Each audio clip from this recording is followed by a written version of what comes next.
First question on the second row. Scott Campbell with the score. Hey Shai, before game one, you talked about playing with the other Canadian guys and how you've been doing that over the years. What was it like to share the floor with Andrew in game one? Yeah, it was fun. The stage, the moment, what's at stake. It's all things you dream about as a kid, and it was everything I imagined it to be. Just a follow-up on that a little bit. You guys kind of exchanged a little shove back and forth, I think, in the fourth quarter, third quarter. I mean, you're both very chill guys. What was going on in that moment, and what does it say about what's at stake here? Yeah, nothing more than two guys wanting to win. No malicious intent behind it, just wanting to win. Do people kind of underestimate maybe the competitive fire that Andrew has, just given his demeanor and how he carries himself?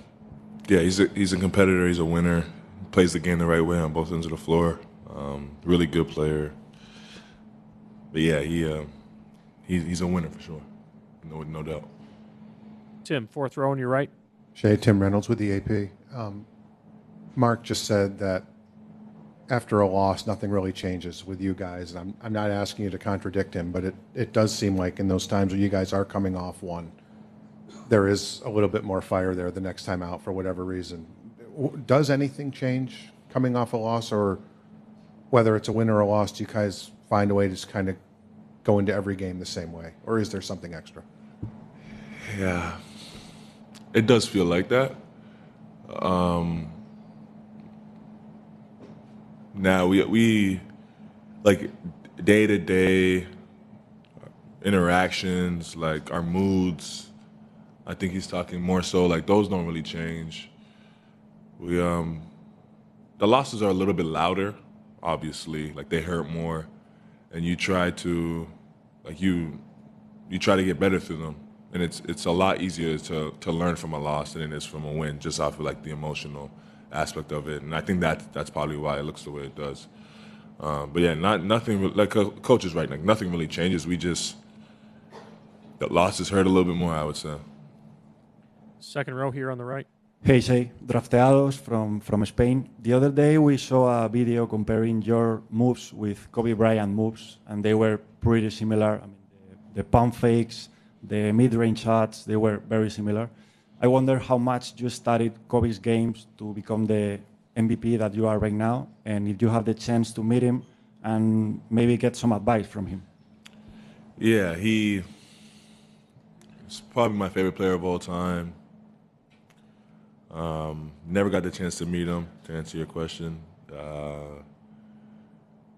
But yeah, he, not only me, like kids all across the world, his influence has gone through the roof, and his legacy will be remembered forever because of the competitor and the basketball player that he was.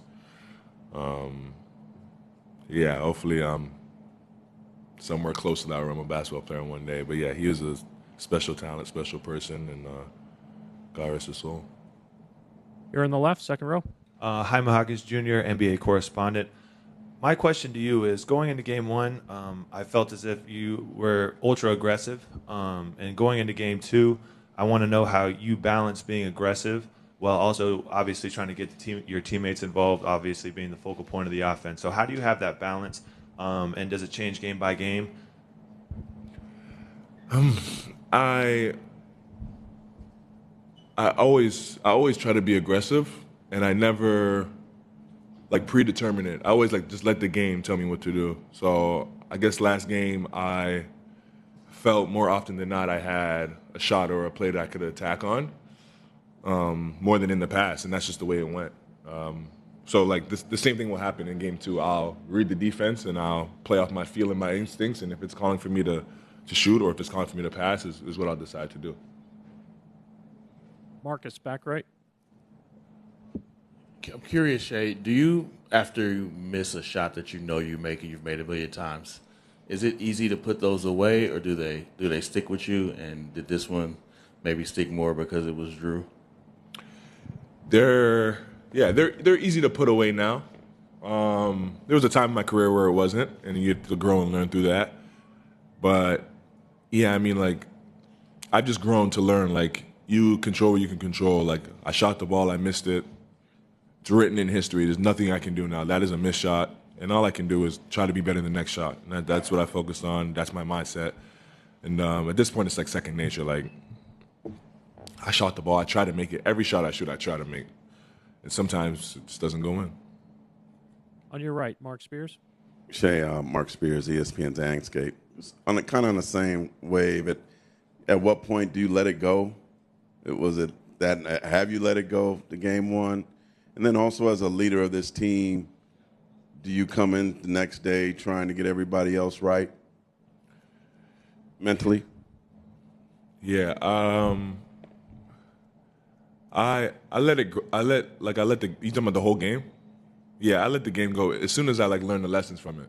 As soon as I watch film, take what I need to take from it, and we do it as a group. After that, I let it go because the lessons are learned. There's nothing else you can do. And then honestly, the team has the same demeanor. So there's no, this team makes it easy. You don't have to rile guys up or lock guys in. We all have the same goal in mind, and we all know what it takes to win games. And we just, that's what's on the focus of our mind. And that's what we are focused on the next day. Being better and trying to win the next one. Thank you, Shai.